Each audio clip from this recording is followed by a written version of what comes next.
Bonjour, nous sommes en 2022, nous sommes dans le site de l'Institut Docteur Angélique et dans une série de vidéos consacrées aux commentaires de la Somme théologique de saint Thomas d'Aquin. Je rappelle que c'est un travail intellectuel et donc qui est forcément pour débroussailler les confusions qu'il pourrait y avoir dans l'intelligence. C'est donc une théologie pour les débutants en théologie, puisque le sommet de la théologie se porte par l'amour. Je veux dire par là que l'amour connaît plus Dieu que notre intelligence pour le moment sur terre, alors que dans la vision béatifique, ce sera différent. Et j'en suis rendu à la question 19, toujours dans la prima pars, la volonté de Dieu. Alors, avant d'aborder les questions de saint Thomas d'Aquin qui regardent justement la volonté de Dieu, puis ensuite, les propriétés de cette volonté, et troisièmement, les rapports de la volonté de Dieu avec l'intelligence de Dieu, je voudrais, par analogie, raconter ce que c'est que la volonté que nous connaissons, nous, par expérience, dans l'être humain. Et puis quelque chose qui est analogue métaphoriquement que nous connaissons chez les animaux. D'abord, chez les animaux, c'est la vie sensible. Donc c'est une affectivité qui va naître et toujours, on le constate, l'animal d'abord avec ses sens repère par exemple une proie. La sensation va dans une faculté sensible qui est en lui qu'on appelle l'estimative, qui est une forme d'intelligence sensible qui lui dit attention, quelque chose à manger est là et c'est très concret. Et du coup, sa volonté, qu'on va appeler une volonté, mais en fait, en réalité, c'est une affectivité sensible, ce qu'on appelle une passion, va se porter vers cette proie, qui est un bien. Elle tend vers lui, et ensuite, elle prend les moyens efficaces pour l'attraper, donc s'approcher doucement, etc. Eh bien, ce qui se passe dans le sensible ici, analogiquement, on peut découvrir ce qui se passe dans la volonté spirituelle propre à l'homme, qui là, par contre, ne se porte pas seulement sur des biens sensibles, mais sur des biens spirituels, comme par exemple un comportement honnête, ou une personne humaine aimée pour la droiture de son comportement, ou encore Dieu. Eh bien, c'est la même chose. En premier, c'est l'intelligence qui connaît la réalité et qui la présente à la volonté à titre de bonne. Mais l'intelligence la connaît à titre de connaissable. Et donc, on peut dire, elle prend quelque chose de cette réalité qu'elle intègre dans sa connaissance. Tandis que la volonté, elle va se porter vers ce bien à titre de bien, et donc elle y tend.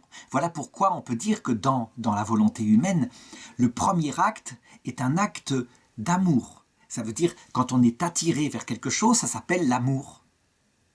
Et deuxième acte, parce qu'il faut conquérir ce bien d'une façon ou d'une autre, la volonté va devenir efficace. D'où le nom de volonté, qui est plus connu pour la désigner. Quand elle atteint ce bien, enfin, elle se repose en lui. Elle y trouve son bien, et donc elle y trouve un certain repos. Ce qui veut dire que le désir qui tend vers le bien, l'amour qui précède, s'achève dans le repos. Mais évidemment, on prend cela par analogie à ce qui se passe dans les facultés sensibles. À partir de là, puisque Dieu nous a créés à son image, on peut dire qu'on a certainement des analogies, mais véritablement, il faut toujours le garder, ce sont des analogies. Il est évident que la volonté de Dieu n'est pas du tout comme la volonté humaine. Dans ses parties divisées, limitées, on va la nier. Et dans ce qui est éminente vers elle, comme le fait de se porter vers un bien, on va l'affirmer, mais de manière éminente.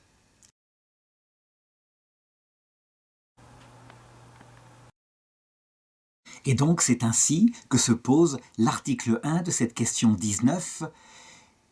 Y a-t-il de la volonté en Dieu ? Saint Thomas d'Aquin donne un 7 contra, donc un argument d'autorité, parce qu'il fait de la théologie, mais en l'occurrence ici, je crois qu'on pourrait s'en passer, et par une simple argumentation. Dieu, nous l'avons dit, forcément a une intelligence. Son intelligence, elle consiste dans sa première opération, et celle qui le perfectionne à se connaître lui-même. Donc, l'objet de son intelligence, c'est lui-même. Et puis, dans un deuxième temps, puisqu'il se fait créateur, elle connaît les choses qui vont être produites ad extra, mais dans un acte simple, qu'est la contemplation de sa propre essence. Qui dit intelligence dit connaissance du vrai, c'est sous ce rapport-là que l'être est connu, et du coup, par conséquent, eh bien, dit volonté. La volonté n'est rien d'autre que l'esprit, lorsqu'il se porte vers quelque chose qui est connu, à titre de bien, quelque chose qui l'attire. C'est ainsi que je l'ai montré, dans toutes les créatures qui ont une certaine conscience, à commencer par les créatures sensibles. Eh bien, c'est la connaissance venant du sens portée dans l'intelligence animale, appelée l'estimative, qui fait que, en second lieu, eh bien, les facultés de désir se portent vers cette réalité connue. Et c'est la même chose dans l'esprit humain. La connaissance précède l'amour. Donc ce qui se passe successivement dans les créatures que nous observons en Dieu, cela se passe dans un seul acte. Et l'acte d'intelligence, l'acte de volonté forme l'essence divine. Pourquoi ? Parce que Dieu est simple. Alors on pourrait objecter à cela, mais comment peut-on assigner à Dieu une volonté, puisque ça voudrait dire que Dieu a une finalité, et donc il s'y porte, ce qui veut dire qu'il serait muable, alors qu'on a montré qu'il était immuable. Eh bien, il faut répondre à cela que, d'abord, la finalité de Dieu sur laquelle il se porte ne peut être que lui-même. Il n'a pas d'autre qui peut le combler de toute éternité. Mais que, deuxièmement, cette finalité est éternellement atteinte, ce qui veut dire que l'acte de volonté de Dieu est un repos, ce qu'on appelle la béatitude divine qui est éternelle. Le repos, c'est quand on a atteint son bien, et comme Dieu, immuablement, a atteint toujours le bien qui est lui-même, alors il est dans le repos éternel. Mais quand on dit repos, ça ne veut pas dire un sommeil, ça veut dire une pleine possession du bien qui est lui-même. La deuxième objection, on ne peut pas attribuer de volonté en Dieu, puisque l'acte de volonté se réalise par le désir du bien vers lequel on tend, vers lequel on se porte. Il y a même une métaphore qui dit qu'un corps pesant comme ce livre est attiré par un désir qui évidemment n'est pas conscient, mais c'est une métaphore, qui est le centre de la terre, et voilà pourquoi il tombe dès qu'on le lâche. Eh bien en Dieu, si on attribuait une volonté, on voudrait dire que donc il est mu par son désir. Eh bien, la réponse à cela, c'est que ce sont uniquement dans les volontés qui sont imparfaites, donc qui n'ont pas atteint leur bien, que cela se réalise à travers le désir, qui est fondé sur un amour et qui se reposera ensuite, quand ce bien est conquis, dans le repos. Mais dans une volonté qui est parfaite, qui atteint pleinement et éternellement sa finalité, eh bien, il n'y a pas le désir, il y a perpétuellement le repos. Mais comme on ne peut pas connaître cette volonté, si ce n'est par l'analogie de la créature, alors voilà comment on peut dire que Dieu désire des choses qu'il n'a pas atteintes, comme par exemple, et j'en parlerai plus tard, le désir de notre propre béatitude à nous. Désir qui ne lui apporte rien, il faut le remarquer, puisque Dieu est comblé par le propre repos en lui-même.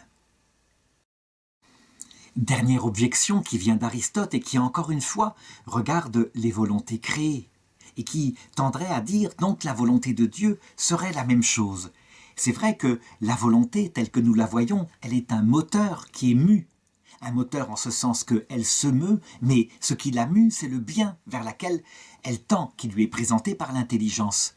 Et donc, évidemment, comme Dieu est le seul moteur immobile, Aristote dit, il ne peut donc pas avoir de volonté.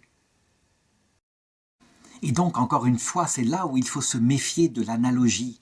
Et vraiment, toujours avoir en tête que ce n'est pas de manière univoque qu'on dit que nous avons, nous, une volonté et que Dieu l'a. Et donc, il y a une part de négation, permodum negationis, comme on dit, négation des limites de notre volonté qui, effectivement, est dans le mouvement. Par contre, il y a l'affirmation en Dieu de ce qui n'est pas limité dans la volonté, comme le fait d'atteindre son bien, de se reposer dans son bien. En cela, eh bien, il n'y a rien de mauvais, sauf si on disait que le bien qui comble Dieu était extérieur à lui-même, qu'il s'achevait par une sorte, je dirais, par une sorte de projection en dehors de lui-même. Mais non, le bien qui finalise Dieu, qui le comble, ça ne peut être que lui-même, ce qui explique donc qu'il peut être simple et éternel. Vient alors l'article 2, qui est une conséquence de l'article 1. Est-ce que Dieu veut autre chose que lui-même? Alors spontanément, d'après ce que j'ai dit, on répondrait « mais non, il ne peut vouloir que lui-même ». Sinon, s'il voulait autre chose que lui-même, ça voudrait dire qu'il serait en puissance à un autre bien. Et pourtant, dans l'Écriture, nous le voyons, par exemple, dans l'Épître aux Thessaloniciens, c'est saint Paul qui dit « La volonté de Dieu est que vous soyez saints », ce qui indique donc que Dieu a d'autres volontés que lui-même. Donc, pour comprendre ce qu'il se passe en Dieu, encore une fois, il faut prendre l'analogie que nous voyons dans les créatures. Nous le constatons nous-mêmes. Quand nous trouvons le bien qui comble notre cœur complètement, on peut le dire, il y a véritablement un repos dans ce bien. Et en soi, on n'a besoin de personne. Donc, le moment de repos dans ce bien qui comble notre cœur est suffisant en lui-même. Mais il est source de telle joie, d'un tel repos que, très vite, il a envie, d'une manière ou d'une autre, évidemment en proportion, de se communiquer à autrui. Ça veut dire que les personnes amoureuses, par exemple, ont un désir spontané de partager la joie avec des personnes qui sont leurs amies, pour qu'elles puissent participer à ce même bonheur. D'où le mariage, parfois, qui est un acte de communion avec tous ses amis, mais aussi le don de la vie à des enfants. La grande différence avec Dieu, c'est que Dieu, qui est dans la béatitude par rapport à la possession du bien qu'est lui-même, eh bien, il n'a absolument besoin de personne. Et donc, s'il voulait se communiquer d'une façon ou d'une autre parce qu'il est dans la joie éternelle, ça ne peut rien lui apporter, ce serait purement gratuit. À la différence de nous, qui, évidemment, trouvons un surplus de joie, de bonheur, à communiquer le bonheur à d'autres. Voilà, on peut dire, tout en comparant notre vie spirituelle, je dirais à celle de Dieu, on peut dire que nous, notre vie spirituelle, elle se répand à autrui, notre bonheur, on veut le répandre, mais ça nous comble en conséquence. Donner, c'est aussi recevoir et être achevé en soi-même, alors que pour Dieu, s'il se communique à d'autres et s'il le veut, c'est un acte gratuit absolument. Il n'y a pas d'autre possibilité que la gratuité chez Dieu. Sinon, ça voudrait dire qu'il se comble par sa création, ce qui ne peut pas être le cas, bien sûr. Viennent alors les objections, dont la première, la plus forte, c'est comment est-ce que Dieu pourrait vouloir autre chose que lui-même, puisque sa volonté est identique à son être, et donc forcément, il n'y a que comme bien son être même. Donc, cette objection montre que, effectivement, fondamentalement, Dieu en lui-même est complet, et rien, personne ne pourrait lui apporter quoi que ce soit. Cependant, il est une personne spirituelle, donc le fait qu'il se porte vers lui-même se porte en toute liberté. Et donc c'est aussi en toute liberté qu'il aime se communiquer à d'autres. Le bien est diffusif de soi. Ainsi, dire que Dieu est finalisé et trouve le repos plénier dans la possession de lui-même, qui est son propre bien, il ne faut pas le josifier, un petit peu comme si je disais, cette télécommande, elle tend vers le centre de la Terre, et ça lui est obligatoire, c'est sa nature, et ça s'arrête là. Dieu, ça se passe dans une nature spirituelle, et donc tout naturellement, sans que ça ne lui apporte rien, gratuitement, eh bien il aime diffuser sa béatitude à d'autres. Vient l'objection 2. Si Dieu est finalisé dans sa volonté par le bien d'autrui, de petites créatures à qui il donne l'être et la vie, ça voudrait dire qu'il est mu par quelque chose d'autre que lui-même, ce qui semble s'opposer à sa simplicité, au fait qu'il est la plénitude par lui-même. Alors il faut répondre à cela, que les créatures à qui il veut communiquer son bonheur, il ne les veut pas pour elles-mêmes, je veux dire par là, comme si elles, dans leur existence, allaient lui apporter un surplus. Il les veut parce qu'il s'aime lui-même, et c'est une conséquence naturelle de l'amour de lui-même. Et donc, la finalité n'est rien d'autre que lui-même. Il n'y a rien de nouveau en Dieu dans cet acte-là, qui, comme je l'ai dit, est le seul absolument gratuit dans les êtres spirituels.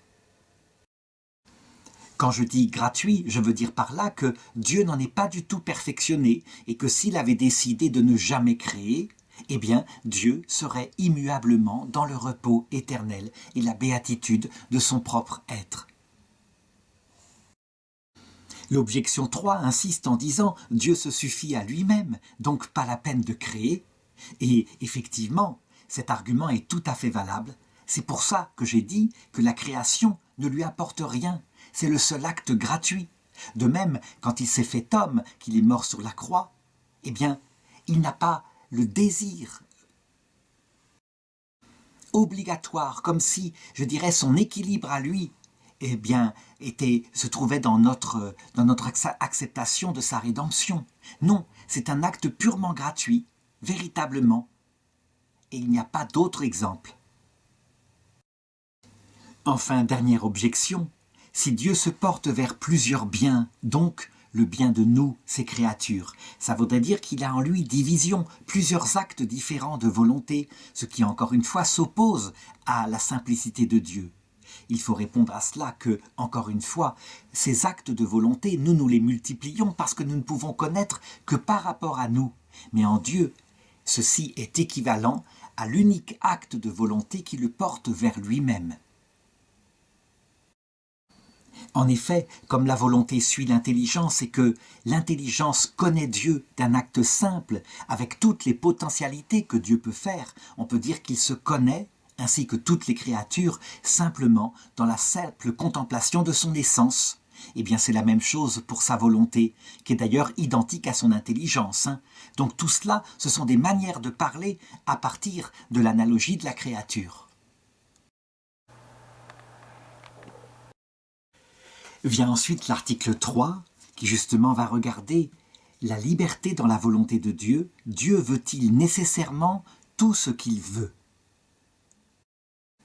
La réponse s'appuie d'abord sur un set contrat théologique qui est évident aussi en philosophie. Donc c'est saint Paul qui dit en parlant de Jésus « Celui qui opère toute chose d'après le conseil de sa volonté ». Donc, qui agit d'après le conseil de sa volonté n'agit pas nécessairement.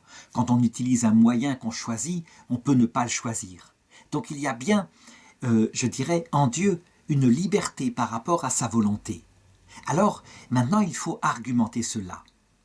Des relations de nécessité, elles sont diverses, elles ont été très étudiées par les philosophes, et globalement, eh bien, on en a retenu quatre grandes relations de nécessité. Certaines se prennent d'abord dans l'intelligence. Donc, par exemple, il y a des choses nécessaires au point de vue de la pensée. On peut donner plein d'exemples, quand dans une définition, eh bien, ce qui va qualifier la réalité est présent dans la définition. Par exemple, si je dis un homme, eh bien, je dis forcément un animal raisonnable. Et donc, il est nécessaire que dans le concept d'homme, il y ait le concept d'animal qui soit compris. Donc, ce n'est pas de cette manière-là que la volonté de Dieu se porte vers la nécessité. Les trois autres relations de nécessité se trouvent dans le réel. Et d'abord, il concerne la substance des choses. Donc, par exemple, il est nécessaire que pour moi, qui suis un être humain, j'ai une tête. Ça fait partie de ma définition, mais dans la réalité. Et de même, j'ai une âme spirituelle. Et puis, certaines autres choses sont nécessaires quant à des propriétés secondaires. Par exemple, étant posée la gravitation, il est nécessaire que si je lâche ce livre, il va tomber. Ça n'est pas un choix de la part de ce livre. Enfin, dernière nécessité, du côté de la finalité. Et là, c'est très intéressant à voir parce qu'il y a des choses absolument nécessaires pour la finalité. Comme par exemple, si je veux traverser l'océan Atlantique, il me faut absolument un bateau. Enfin, il me faut un moyen de transport, ça peut être un avion maintenant, mais c'est nécessaire. Je ne pourrais certainement pas le traverser à la nage. Et dans l'ordre de la finalité, par contre, certains moyens ne sont pas nécessaires absolument. On peut, je dirais, l'avoir, c'est mieux, comme par exemple prendre un avion supersonique pour traverser l'Atlantique. Donc, si j'applique à Dieu, je vois qu'il y a dans sa substance, la définition de son essence, des choses absolument nécessaires. Par exemple, parce que Dieu est équivalent par nature à l'être et au bien et au vrai. Il ne peut pas ne pas être cela. Les musulmans critiquent souvent les catholiques en disant « vous dites que Dieu est mort, c'est absurde, Dieu est l'éternel, il ne peut pas mourir, ils ont bien raison ». Donc nous leur répondons comme nous pouvons que Dieu s'est attaché à une nature humaine qui, elle, pouvait mourir. Et c'est comme ça qu'il a connu la mort, par l'intermédiaire de sa nature créée. Donc il est absolument de nécessité que Dieu veuille son propre bien, donc veuille se posséder lui-même. Certains diront, alors, si ça lui est absolument nécessaire, ça veut dire qu'il n'est pas tout-puissant, il ne peut pas tout, il ne peut pas décider autre chose que cela. La toute-puissance de Dieu, elle est évidemment relative à ce qui n'est pas contradictoire. Dieu ne peut pas, par exemple, créer une sphère si lourde qu'il ne pourrait pas la soulever. C'est contradictoire. Et bien de la même façon, Dieu ne peut pas ne pas être. Et Dieu ne peut pas avoir comme finalité lui-même. Ça, c'est une nécessité absolue. Et donc, cette chose qui est identique à son essence, par ailleurs, il peut vouloir certains biens comme nous, la création des anges, la création des hommes, etc. Et donc on le voit immédiatement. Il n'a pas besoin de ces biens pour être, lui, en plein repos avec lui-même, dans une béatitude parfaite. Sinon, on devrait dire qu'il s'actue par sa création, ce qui voudrait dire qu'il n'est pas en pleine possession de son bien, ce qui est contradictoire avec Dieu tel que nous l'avons défini. Donc, il faut regarder la volonté qu'il a portant sur notre création et sur notre propre béatitude, eh bien, elle est en rapport avec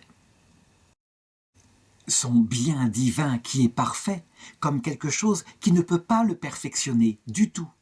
Et donc, c'est un rapport de gratuité. Du coup, on ne peut pas parler du tout d'une nécessité pour Dieu de nous créer, de nous vouloir, loin de là. C'est l'acte le plus gratuit qu'on puisse imaginer, et donc il pourrait ne pas le vouloir. Ça vient de sa seule bonté, je dirais, de cette bonté qui veut se communiquer à d'autres êtres, mais gratuitement. À quoi pourrait-on comparer cela ? Eh bien à rien, parce qu'il n'existe pas sur Terre un amour comme ça qui soit gratuit. Mais on a quand même une petite image, quelque part, dans ce qu'on voit, dans, par exemple, ces mamans qui donnent la vie à des enfants, uniquement pour que leurs enfants participent au bonheur de voir Dieu un jour face à face. Cette comparaison, évidemment, elle n'est limitée, parce que, de toute façon, quoi qu'on fasse, nous, eh bien, le fait de communiquer du bien à quelqu'un, nous comble, vient épanouir notre être, ce qui n'est pas du tout le cas pour Dieu. Donc, du coup, on doit conclure que la création venant de Dieu, la volonté qu'il a de créer, n'est pas de l'ordre de la nécessité, mais c'est de l'ordre de la gratuité, et c'est une gratuité qui se prend du côté d'une finalité que Dieu possède pleinement. Et là, on peut comprendre ainsi. Alors arrive une première objection. Si Dieu veut que nous soyons là, si moi je suis là maintenant, c'est que Dieu m'a voulu éternellement. Et donc, s'il changeait d'avis, ça voudrait dire qu'il serait dans la mutabilité, donc Dieu veut nécessairement que j'existe. La réponse est assez simple, hein. La volonté que j'existe en Dieu, eh bien, elle est éternellement libre, et éternellement, il a voulu que réellement un jour j'existe. Et ça ne veut pas dire que cette volonté éternelle lui était nécessaire. Non, elle est simplement éternelle parce que tout en Dieu est éternel, mais ce fut un acte libre. Deuxième objection, Dieu est bon et c'est par sa bonté qu'il a voulu créer les créatures que nous voyons. Donc, comme il est nécessairement bon, il veut nécessairement communiquer sa bonté. Donc là encore, eh bien, ce n'est pas des actes de gratuité, mais au contraire de nécessité. La réponse est qu'encore une fois, il faut bien distinguer eh bien, ce qui est nécessaire à Dieu parce que c'est identique à son essence et donc Dieu veut nécessairement sa propre bonté et ce qui ensuite en découle gratuitement. Et c'est ça, je dirais, ce sont les créations en dehors de lui qui sont de cet ordre-là. La troisième objection dira qu'il est naturel à Dieu de vouloir tout ce qu'il veut, puisqu'il est un être spirituel, et donc sa nature est ainsi faite. Donc, il faut affirmer que ce qu'il veut réellement, notre création, lui est donc nécessaire. Il faut répondre à cela que ce qui est nécessaire à Dieu, ce qui lui est naturel, c'est de se vouloir lui-même, dans le même acte qui consiste à se connaître lui-même. Et ça ne peut pas être changé, c'est sa nature éternelle. Par contre, tout ce qui est en vue de cet amour de lui-même ne lui est pas forcément nécessaire, puisque en lui-même, par l'amour de lui-même, il atteint sa finalité et il est dans le repos éternel. Alors je passe directement à l'objection 5 qui dit, et ça c'est très pratique pour nous, si c'est indifférent à Dieu que nous existions ou que nous n'existions pas, puisqu'il a sa propre béatitude en lui-même, et donc que ça ne lui apporte rien. Alors dans ce cas, on ne voit pas ce qui l'obligerait, ce qui le mouvrait à nous créer. Au contraire, l'indifférence ne produit aucun effet. Et c'est là justement que nous devons apprendre à bien distinguer notre nature imparfaite qui ne s'épanouit que dans un bien extérieur à nous. Lorsque nous tournons sur nous-mêmes, en ne connaissant que nous-mêmes, en n'aimant que nous-mêmes, nous tournons en rond et nous moisissons de l'intérieur. Nous ne sommes pas faits pour cela. Et Dieu, qui par essence est pleinement fait pour lui-même. La conséquence, c'est quand nous cherchons le bien de quelqu'un, eh bien, nous le cherchons parce que, par ailleurs, par surcroît, au moins pour les personnes les plus généreuses, cela nous épanouit nous-mêmes. Le but étant évidemment de chercher d'abord le bonheur de l'autre et de ne chercher l'épanouissement que par surcroît, ce qui n'est pas tout le temps le cas des êtres humains. En ce qui concerne Dieu, c'est tout à fait différent. Il est épanoui pleinement par lui-même, sans que rien ne puisse lui être apporté.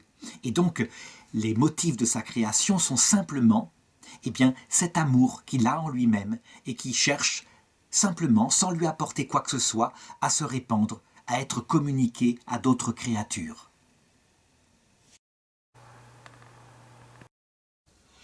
Vient maintenant l'article 4. Est-ce que la volonté de Dieu est la cause des choses? Alors, là encore, saint Thomas utilise un argument d'autorité qui ne serait pas nécessaire ici dans ce De Deo Uno, parce que par la raison seule, on pourrait le découvrir. Et donc c'est un verset du livre de la sagesse qui dit « Quel être pourrait subsister si tu ne l'avais appelé à l'existence ?» Saint Thomas d'Aquin va ensuite le prouver par 3 arguments qui se trouvent dans son Respondeo. Mais je crois qu'il faut simplement considérer les choses plus simplement.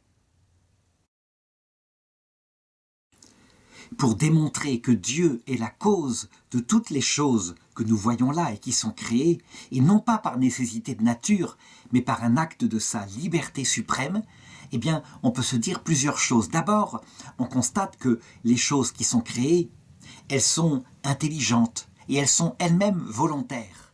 Donc forcément, la cause qui leur a donné l'être doit être du même ordre, mais suprêmement.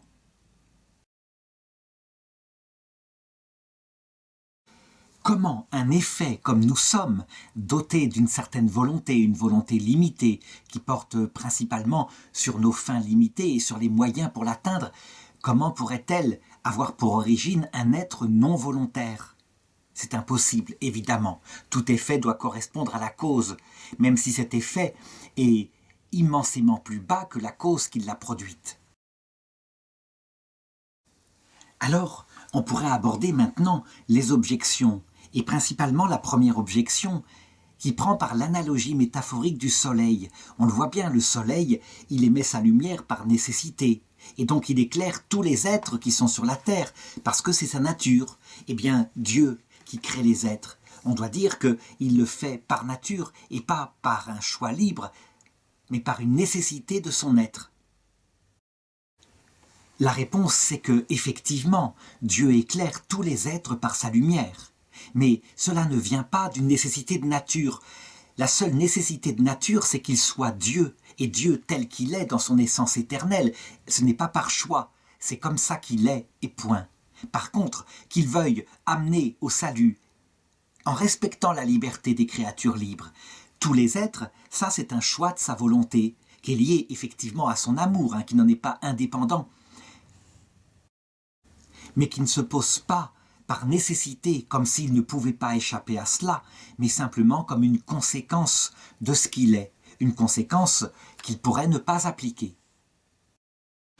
La deuxième objection dit que Dieu, qui est simple, agit forcément par son essence, Et donc, on ne peut pas distinguer ce qui serait la volonté qui se tourne vers lui ad intra et qui serait une nécessité de sa nature, et puis l'acte ad extra qui conduit aux créatures. Il les produit donc par son essence. Et la réponse à cela, c'est que, évidemment, son essence, c'est justement d'être un être intelligent et volontaire.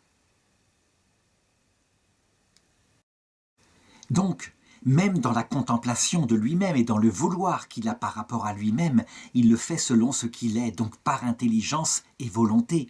Mais en ce qui nous concerne, nous, qui ne sommes pas des êtres nécessaires pour son accomplissement parfait, c'est donc par un choix libre, un choix qui n'est non nécessaire. Le troisième argument est pris de saint Augustin, et là encore, il regarde la nature de Dieu qui est bonté. Et donc, la bonté nécessairement se communique. Donc Dieu ne peut pas faire autrement que nous créer. La réponse ici est de dire que oui, Dieu est bonté, c'est vrai. Cependant, ceci n'indique que le motif de sa création, il nous crée par bonté, par sa bonté. Ça n'implique pas qu'il nous crée obligatoirement. Et enfin, une dernière objection, qui est un peu tirée par les cheveux, mais qui consiste à dire, nous avons montré dans l'étude sur l'intelligence de Dieu que l'intelligence de Dieu est la cause de la création. Et donc il ne faut pas attribuer une deuxième cause qui serait sa volonté. Donc pourquoi c'est un argument fallacieux? Eh bien d'abord par analogie à nous, comme créatures. C'est vrai que quand nous faisons une œuvre d'art, il y a d'abord notre intelligence qui travaille et qui fonde un projet de cette œuvre. Et ça n'empêche que l'intelligence donne à l'action, donc à la volonté, de la réaliser concrètement. Donc il y a bien une cause qui est l'intelligence et une cause qui est un choix de la volonté. Eh bien, analogiquement, il en est exactement de même en Dieu. Dieu connaît tout ce qu'il peut créer, tout ce qu'il créera, mais encore faut-il que par sa volonté, certes identique à son essence et donc à son intelligence, il prenne la décision de le créer. Alors je sais, tout cela c'est encore des comparaisons par l'analogie de la foi. Il faudrait parler de Dieu en termes simples. N'empêche qu'on ne peut pas en parler autrement. L'article 5 demande « Est-ce qu'il faut assigner une cause quelconque à la volonté divine ?» Sous-entendu, la volonté divine de nous créer. La question consiste à se demander quelle est la raison qui a poussé Dieu à nous créer. Y a-t-il une raison qui s'explique? Et donc, eh bien, le 7 contra consiste à répondre avec saint Augustin « Toute cause efficiente est supérieure à ce qu'elle fait, or rien n'est supérieur à la volonté divine, donc il ne faut pas trouver autre chose que la volonté divine pour expliquer notre création. » Alors, là, pour comprendre les choses, il faut encore une fois comparer à ce qui se passe dans les créatures. Lorsque nous décidons de quelque chose, comme par exemple donner la vie à un enfant, avec notre épouse, eh bien, il est évident que quand c'est fait comme un acte humain, venant vraiment de nous, ça veut dire que ça vient d'un choix de notre intelligence. Notre intelligence décide que notre amour mutuel se communiquera facilement dans un être qui partage quelque chose de notre être. Et donc on doit dire que la volonté de donner la vie, donc de procréer, puisque c'est Dieu qui crée son âme à ce petit enfant, elle vient d'un acte de notre intelligence, d'une intelligence mutuelle qui vient de l'homme et de la femme. Et l'intelligence humaine, en ce qui la concerne, peut trouver plusieurs raisons, dont la plus noble, c'est simplement de communiquer le bonheur qu'on vit à un petit être qui y participera. Mais quelquefois, il y a des motifs moins nobles, comme s'équilibrer. Ou alors, par cet enfant, s'attacher la personne de l'autre dont on craint qu'elle ne restera pas. Mais ce qui est commun à tout cela, c'est qu'on le voit. Lorsque l'acte est humain, eh bien, le choix de la volonté est déterminé par une cause qui la précède et qui est la compréhension de l'intelligence. Comment cela se passe-t-il en Dieu? Il s'avère que en Dieu, intelligence et volonté sont une seule et même chose, identique à son essence. Et donc qu'on ne saurait, au sens réel, attribuer une priorité entre la connaissance qu'il a de lui-même et qui lui assignerait un but, et puis le choix de la volonté qu'il prend de créer en fonction de ce but. La conséquence, c'est qu'il n'y a pas d'autre chose que la bonté même de Dieu pour expliquer sa création, et donc sa volonté est identique à sa bonté. Il ne faut chercher aucun autre motif qui pourrait être secondaire, comme s'occuper. Si Dieu avait besoin de s'occuper, ça veut dire qu'il serait obligé de passer de la puissance à l'acte, ce qui ne convient pas à sa nature toute simple. Et donc, en réalité, seule la bonté de Dieu est le motif de son acte de bonté. Alors viennent intervenir les objections qui vont nous permettre de préciser. Par exemple, l'objection 1 qui dit « mais ce serait absurde de dire que Dieu n'a pas de raison à sa création ». Et donc que sa volonté s'explique simplement par sa volonté. Ce serait un peu comme un caprice d'ailleurs. Alors il faut répondre à cela, que bien sûr l'acte de Dieu est raisonnable, et que c'est cette raison qui explique le fait qu'il communique sa propre bonté aux autres, mais cette raison n'est pas différente de sa bonté elle-même. Deuxième objection, imaginons que Dieu n'est, pour expliquer sa création, que sa volonté. Point, elle est posée là. Ça veut dire qu'on n'aurait pas besoin de faire de la théologie pour chercher une intelligibilité au motif de la création. Ce qui fait que tout discours théologique devient vain. Il faut simplement dire « c'est la volonté de Dieu, rien d'autre ». Et donc on ferait rentrer tout dans un mystère incompréhensible. Après tout, nous sommes comme des vases, il est le potier, il fait bien ce qu'il veut. C'est la théologie de Jean Calvin. Il faut répondre à cela que, évidemment, il y a à la base de tout le mystère même de Dieu, de sa bonté. De fait, il est identique à sa propre bonté. Et son intelligence est identique à sa bonté.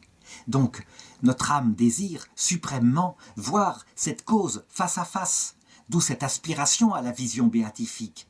Mais quant à dire que la volonté de Dieu seule est cause de sa création, cela dit quelque chose. Nous pouvons regarder les choses avec notre manière de distinguer, en sachant que cette volonté de Dieu, c'est sa bonté, et que sa bonté, c'est aussi sa sagesse. Donc Dieu crée par sa sagesse et il crée par sa bonté, ce qui deviendra, lorsque viendra la révélation chrétienne, que Dieu a créé par son Verbe et par son Saint-Esprit. Dernier argument qui insiste pour dire « mais regardez, vous détruisez toute théologie en disant que tout vient de la volonté de Dieu et de rien d'autre ».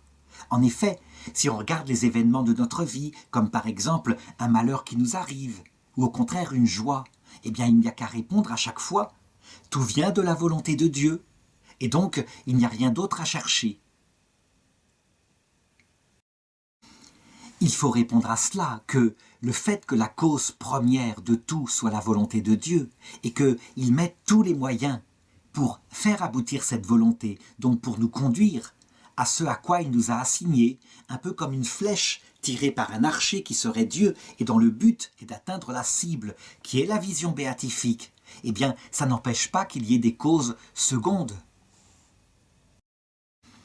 Et que ces causes secondes soient voulues par Dieu en vue de ce seul but, par exemple le fait de nous mettre sur la terre, de faire qu'on soit parfois confronté à des ennemis humains ou au diable qui vient nous tenter. La volonté de Dieu unique est toujours la même, nous mener à la vision béatifique et donc créer dans notre cœur les conditions pour l'obtenir un jour. Ces conditions, on le verra, étant un cœur mort à soi-même, parce que nul ne peut voir Dieu sans mourir. Donc, même si la théologie part au point de départ de l'essence de Dieu qui est inconnaissable et que donc nous souhaitons voir pour avoir le sommet de toute la théologie, il n'empêche que dans les causes secondes, on peut assigner, je dirais, un ordre entre les moyens, la cause, les effets, etc. L'article 6 pose comme question, et ceci encore de manière assez abstraite, est-ce que la volonté de Dieu s'accomplit toujours ? Évidemment, saint Thomas traite cet article de manière très abstraite, donc sans prendre d'exemples concrets. Et pour le rendre simple, il vaut mieux prendre des exemples concrets.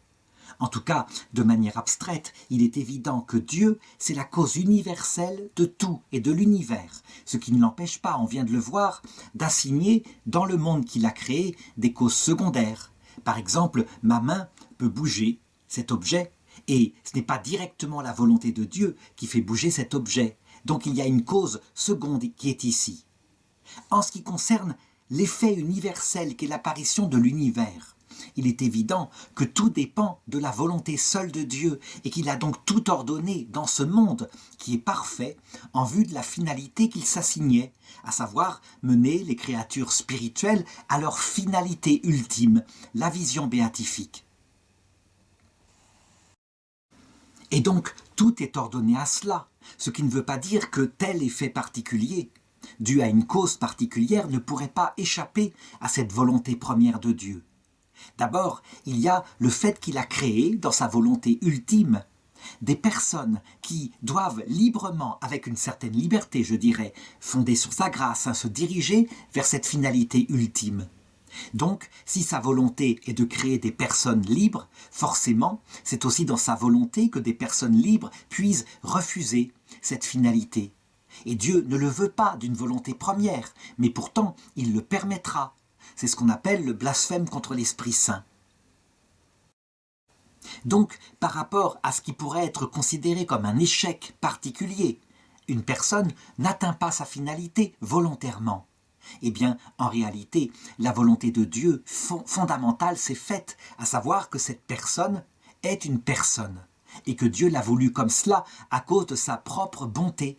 Donc la finalité ultime, qui est sa bonté à lui, et qui donc crée des personnes capables d'actes libres, n'est jamais prise en défaut. On pourrait donner des exemples analogues, par exemple dans ce qui se passe dans le monde, comme la trahison de Judas, que pourtant Dieu annonce dans l'Écriture, ce qui veut dire que de toute éternité, il la connaît. Mais on pourrait parler aussi des guerres qui se produisent et qui manifestement ne sont pas l'acte de la bonté des créatures qu'il a faites pour cela. Eh bien, parce qu'il y a des causes secondes qui est par exemple la volonté humaine dans le cas d'une guerre, mais aussi les hasards qui se posent comme ça, tel homme politique particulier qui prend le pouvoir sur un pays. Eh bien, ces causes secondes peuvent vouloir quelque chose qui ne correspond pas à la cause première. Il n'aurait pas voulu ce moyen-là. Et pourtant, rien n'échappe à la cause première. Alors pour le coup, quand on regarde l'être humain avec ses fragilités, on ne peut pas dire ici que c'est sa liberté plénière qui agit. Non, nous sommes entraînés par des pulsions. Mais même ces pulsions que Dieu a laissées en nous suite au péché originel entrent sous le rapport de sa volonté première dans la volonté de Dieu. Parce que de cette façon-là, eh bien, elles produisent des conséquences immanentes qui sont la découverte de notre propre fragilité, de notre propre misère. Et donc, elles peuvent, et c'est la volonté de Dieu, elles peuvent disposer notre cœur à devenir disposé à la vision béatifique, donc plus humble, plus conscient de ses limites, chose absolument nécessaire, comme on le verra. Bref, on doit conclure que rien n'échappe à la volonté divine en ce qui concerne sa cause première, telle qu'on l'a indiquée. Mais que, par contre, dans des effets particuliers, il est évident que des choses peuvent être contre la volonté divine. Tout simplement parce que ces choses-là sont dues à une cause seconde qui n'est pas la volonté divine directement, mais qui est la volonté, par exemple, d'un être qui s'éloigne de Dieu. Et fort heureusement, dans les objections, justement, saint Thomas d'Aquin prend quelques raisons concrètes. Par exemple, quand il est dit « Dieu veut que tous les hommes soient sauvés et qu'ils arrivent à reconnaître la vérité ». Et la constatation de l'inverse, ça ne se passe pas forcément comme cela. Et puis, en ce qui concerne les anges, en tout cas, nous savons que certains se sont révoltés contre Dieu à jamais. Donc manifestement, la volonté de Dieu ne se fait pas toujours. Je dirais que la réponse de saint Thomas d'Aquin ici est très alambiquée pour une raison simple. C'est que nous avons eu la chance d'avoir l'Église catholique par son magistère dans Gaudium et Spes 22.5 qui a tranché en disant « Nous devons tenir que Dieu, par un moyen connu de lui, permettra à chacun d'avoir la possibilité d'être associé au mystère pascal, donc d'être sauvé. Or, à l'époque de saint Thomas d'Aquin, il n'y avait pas eu, par exemple, la révolte de Jean Calvin, qui, lui, expliquait la damnation de certains êtres par une volonté positive de Dieu, qui donc ne leur communiquait pas la grâce volontairement, afin qu'ils ne soient pas sauvés. Et il s'appuyait pour cela sur un verset de la deuxième épître aux Thessaloniciens, chapitre 2, qui dit « Voilà pourquoi Dieu leur envoie une influence qui les égare, afin qu'ils ne soient pas sauvés. » Donc, il vaut mieux suivre l'argumentation que donne saint Jean Damascène et qui parle d'une volonté première, antécédente de Dieu. Il veut vraiment sauver tous les hommes. Et c'est cette volonté-là qui est le plus identique à son essence qui, je l'ai dit, est bonté, même si nous la comprenons de manière séparée, donc par une énonciation comme je viens de le faire.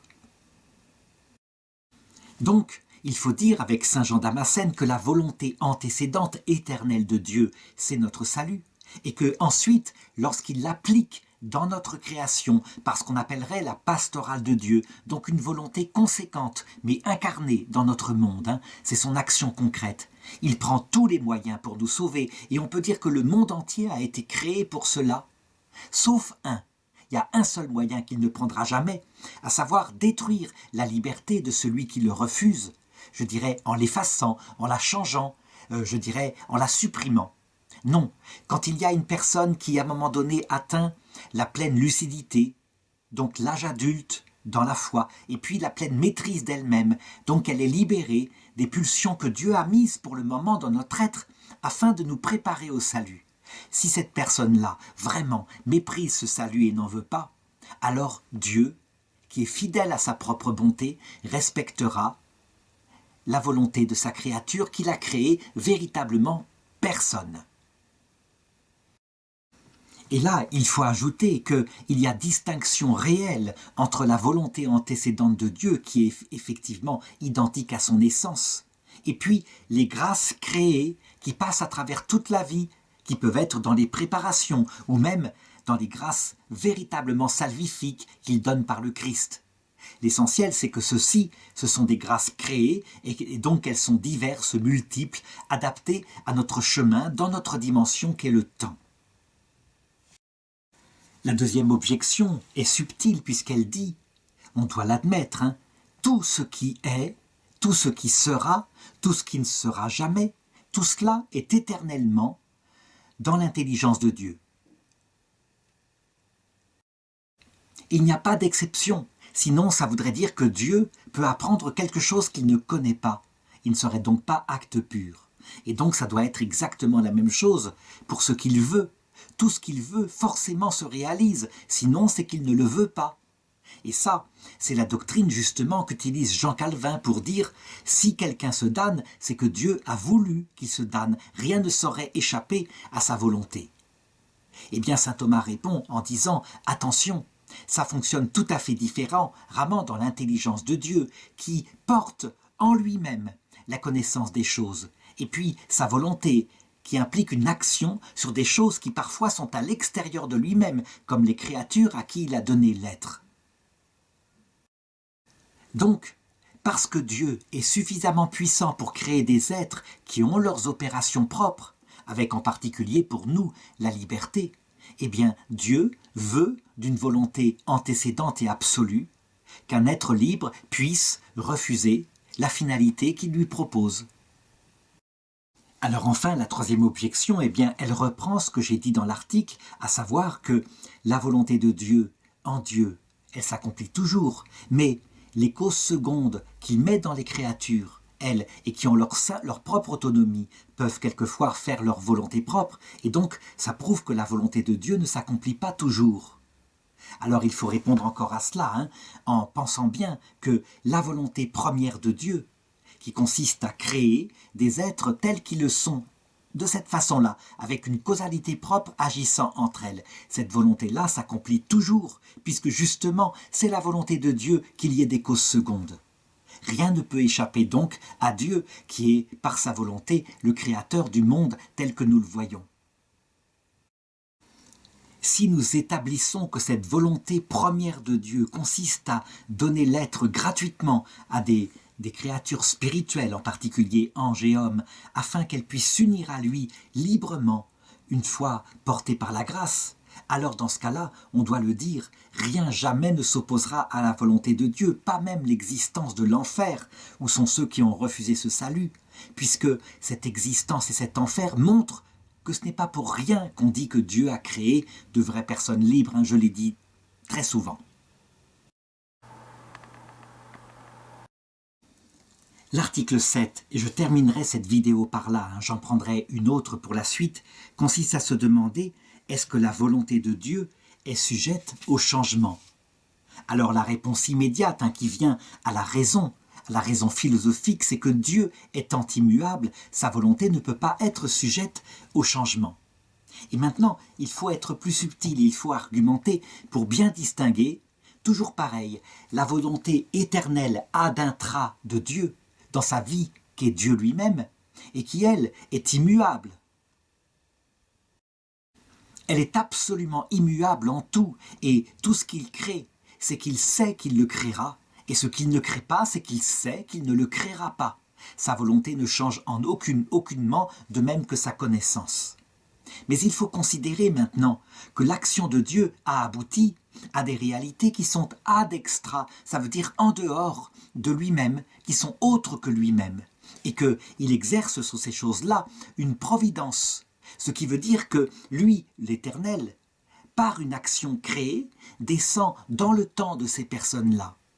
Et ces personnes-là, ou ces choses-là, eh bien, il agit pour les mener toujours dans la volonté définitive et stable qu'il a, donc les mener à leur bien. Les choses créées, elles agissent dans des changements. Elles peuvent avoir telle attitude ou telle autre en ce qui concerne les êtres spirituels.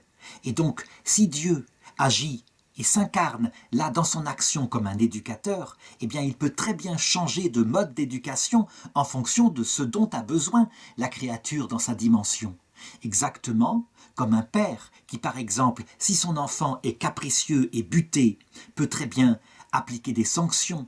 Et si son enfant est intelligent, à l'écoute et humble, peut très bien appliquer uniquement une pédagogie d'amour. C'est de cette façon-là qu'on dira que Dieu, dans l'incarnation de son action ici, sur la terre, peut changer, parfois, de pastoral sur nous. Et donc, évidemment, comme cette contra, saint Thomas d'Aquin va avoir de nombreux arguments qui sont dans la Bible. Par exemple, la Genèse qui dit dès le départ « Je me repens d'avoir fait l'homme ». Or, si Dieu se repent d'avoir créé l'homme, ça veut dire qu'il change dans sa volonté. Et là, il semblerait même que ça touche à une volonté première, identique à son amour éternel. La réponse est, nous le savons, jamais Dieu ne se repent d'avoir fait un être dans sa volonté éternelle, sinon il ne l'aurait pas créé. Mais dans son application ici pastorale sur terre, eh bien, par rapport à nous, il peut agir exactement comme le ferait un père humain, et donc indiquer par là, le péché de la créature étant très grand, qu'il se repent de lui avoir donné l'existence. Mais en fait, c'est une façon de parler. Dieu ne retire jamais l'existence au sens de l'existence éternelle. Je ne parle pas de la vie sur terre. Dieu peut très bien faire passer un homme de cette vie à l'autre, mais Dieu ne lui retire pas l'existence. Ce serait un acte contre sa sagesse, puisque justement, il a voulu que les hommes puissent être des personnes libres qui se révoltent contre lui. Et pourquoi Dieu utilise-t-il un tel langage qui semble nous prendre un peu pour des enfants et non pas pour des personnes libres? Eh bien justement, parce que nous sommes des enfants en phase d'éducation, que nous n'avons pas pleine conscience de ce qui est visé. Par contre, quand une personne, librement, est en enfer à travers un blasphème contre l'Esprit Saint, Dieu jamais ne l'anéantit. Dieu respecte sa liberté devenue adulte, puisque ce qu'il veut là, il le veut. Je veux dire ce que la créature veut en enfer, elle le veut. Elle est librement dans une révolte contre Dieu. La deuxième objection va exactement dans le même sens, et cette fois c'est un texte du prophète Jérémie. « Tantôt je parle touchant une nation et touchant un royaume, d'arracher, d'abattre et de détruire. mais cette nation contre laquelle j'ai parlé revient-elle de sa méchanceté? Alors je me repens du mal que j'avais voulu lui faire. » Donc on le voit, la volonté de Dieu est encore changeante. Il faut répondre à cela que là encore, nous sommes dans l'application, dans notre temps, donc dans notre dimension, de la pastorale de Dieu. Et que la volonté antécédente de Dieu, qui consiste à conduire tous les hommes de ces nations au salut éternel, elle est absolument immuable et inchangée. Donc, qu'est-ce qui change? En réalité, Dieu est un pasteur qui conduit son troupeau, et donc si la disposition intérieure d'une créature, par exemple, tourne vers l'orgueil, parce que s'appuyant sur le succès brillant de sa politique, elle se considère comme le sommet de toute l'humanité. Alors Dieu peut très bien décider d'appliquer une pastorale qui conduit à un échec politique.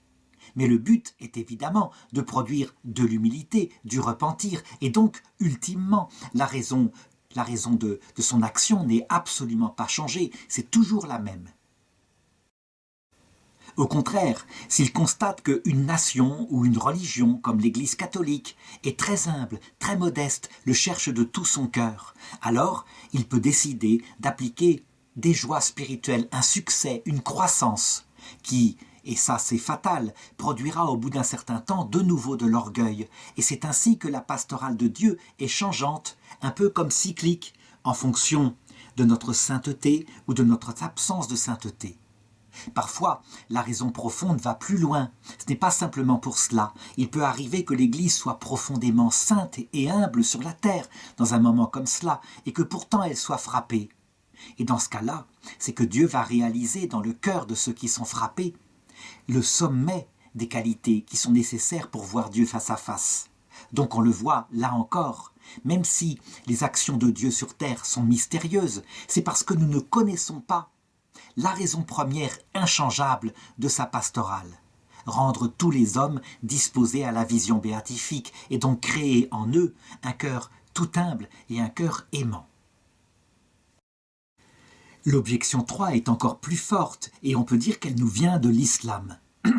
L'islam se prétend la religion suprême parce qu'elle dit « Toute la loi que nous donnons est la loi qu'a donnée Dieu à Abraham, mais aussi à Noé, mais aussi à Moïse, et aussi par Jésus-Christ.